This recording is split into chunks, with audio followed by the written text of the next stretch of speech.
ایک غریب آدمی بدو رات کے وقت وہ کہیں بیچارہ صبح سے چلا تھا، مدینے پہنچتے اسے رات ہو گئی.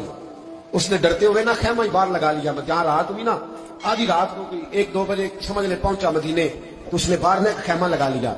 بیوی اس کی امید سے تھی، بچے کی ولادت کا وقت قریب آ گیا، بیمار ہو گئی، اس نے خیمہ لگایا. بیوی اندر ہے، حضرت عمر فاروق گشت پہ تھے رات کو، ساتھ ایک غلام تھا. حضرت عمر فاروق رضی اللہ تعالیٰ عنہ کہنے لگے وہ آگ جل رہی ہے تھوڑی سی، پتا کرو کون ہے. تو آپ کا غلام پتا کرنے گیا تو بدو نے ڈانٹ دیا، کہنے لگے جاؤ تمہیں کیوں بتاؤں. حضرت عمر خود گئے، کہنے لگے مسافر بھائی بتا تو صحیح. کہنے لگا جی چھوڑے، میں آپ کو کیوں بتاؤں، میں کون ہوں، کیسے آیا ہوں. فرمایا خیمے کے اندر سے کراہنے کی آواز آتی، کوئی درد سے چیخ رہا ہے، بتا ہمیں بات کیا ہے. کہنے لگا جی میں فلاں بستی فلاں علاقے کا ایک غریب ہوں، امیر المومنین عمر فاروق سے ملنے آیا ہوں، اور رات ہو گئی ہے تو یہاں خیمہ لگایا ہے، صبح میں ان سے مل کے چلا جاؤں گا. تو رات کو تکلیف دینا پسند نہیں کیا، تو میری بیوی امید سے تھی، اب بچے کی ولادت کا وقت قریب ہے، پاس کوئی نہیں. حضرت عمر کہنے لگے تو ٹھہر میں ابھی آیا.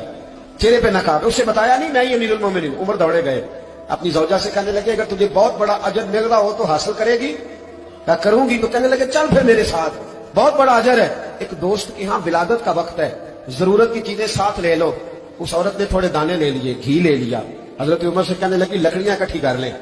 امیر المومنین کاؤنسلر کی بات نہیں بتا رہا آپ کو، میں آپ کو ایم پی اے کی بات نہیں بتا رہا، ایم این اے کی بات نہیں بتا رہا، جو 10 گاؤں کو ملا کے چیئرمین بنا اس کی بات نہیں بتا رہا. اس کی بات بتا رہا ہوں جو 22 لاکھ مربع میل کا حکمران ہے.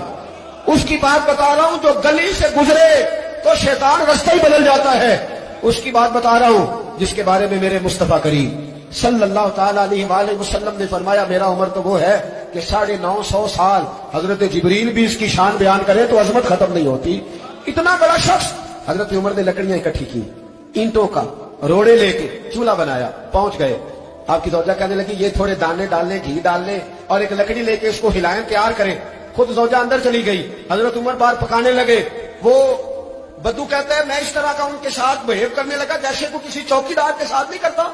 میں نے سمجھا جی عمر نے چوکیدار رکھے آنے جانے والے مہمانوں کا. میں کبھی پانی کا پیالہ مانگتا، کبھی کوئی بات، عمر دوڑے جاتے، کبھی پانی لاتے. او مسلمانوں، او میرے رسول کے غلاموں، عزیزوں، حضرت عمر فاروق. وہ غلام کہتا ہے میں عمر سے کہتا، میں کہتا غلام پانی لا تو عمر دوڑ کے پانی لاتے. میں کہتا تجھے گھی پکانا بھی آتا ہے، پہلے بھی کبھی پکایا ہے؟ تو عمر فرماتے کوشش تو کر رہا ہوں. میں کہتا پہلے بھی کبھی تیری بیوی نے یہ کام کیا ہے؟ تو حضرت عمر کہنے لگے مجھے یاد نہیں، پوچھ کے بتاؤں گا. کہتے کیا رنگ تھا، کیا انداز تھا، کیا مصطفیٰ کی تربیت تھی، کیا انداز حضور نے سکھائے غلاموں کو. یہ کس طرح کا امیر ہے کہ یہ ہنڈیا پکا رہا ہے، پھونکے مار رہا ہے ایک غریب کے لیے، دیہاتی کے لیے جسے جانتے بھی نہیں.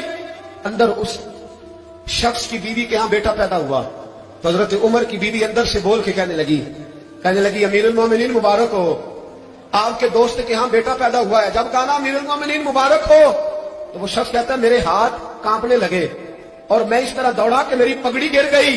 میں دوڑا تو عمر نے بلایا، کہا کدھر جاتے ہو؟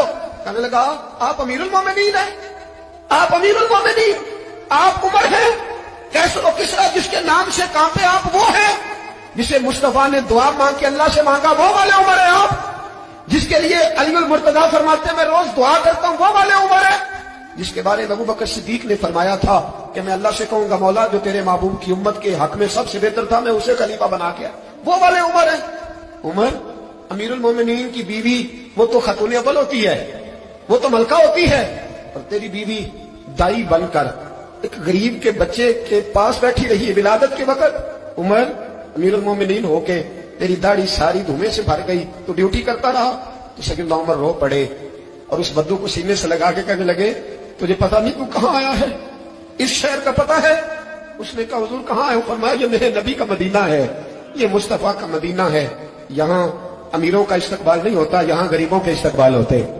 یہاں حضور نے اس اسٹیٹ پہ میرے رسول پاک نے وہ والا رنگ دیا ہے کہ اب غریب سر اٹھا کے جینے لگے ہیں، اب مزدوروں کو عزتیں ملنے لگی ہیں، اب یتیموں نے سر اٹھا لیا ہے کہ ہمارا کوئی سننے والا آ گیا ہے.